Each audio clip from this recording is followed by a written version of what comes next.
नमस्कार, लोकास्था न्यूजच्या बातमीपत्रात आपल्या सर्वांचं स्वागत। पाहूया विशेष बातमीपत्र। सुशिक्षित बेरोजगार युवकांसाठी भव्य रोजगार मेळावा।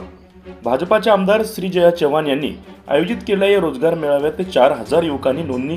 रोजगार मेळाव्यात 150हून अधिक कंपन्यांची सहभाग नोंदविला।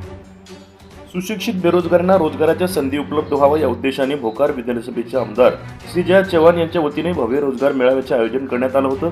नांदेडच्या अर्धापूर येथील आयोजित करण्यात आलेल्या मेळाव्याचे उद्घाटन राज्यमंत्री मेघना बोर्डीकर यांच्या हस्ते करण्यात आले।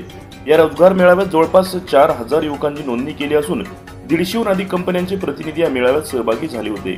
या मेळाव्याच्या माध्यमातून युवकांच्या कागदपत्रासह जागेवर त्यांच्या मुलाखती घेण्यात आल्या। अनेक मुलांना याच ठिकाणी कंपन्यांनी थेट मुलाखत घेऊन रोजगार उपलब्ध करून दिला। यामुळे अशा युवकांच्या चेहऱ्यावर आनंद पाहायला मिळाला। नांदेड जिल्ह्यातील सुशिक्षित बेरोजगारांना या मेळाव्याच्या माध्यमातून नोकरीच्या संधी उपलब्ध झाल्याने मला देखील खूप आनंद झाल्याची प्रतिक्रिया भाजपाचे आमदार श्री जया चव्हाण यांनी व्यक्त केली आहे। लोकास्था न्यूज नांदेड। सर्वांना माझा मनापासून नमस्कार। आज आम्ही सकाळपासून इकडे आलेलो आहोत अर्धापूर शंकरराव चव्हाण महाविद्यालयाला आणि ह्या प्रांगणात आपण असा भव्य दिव्य रोजगार मेळावा आयोजित केलेला आहे।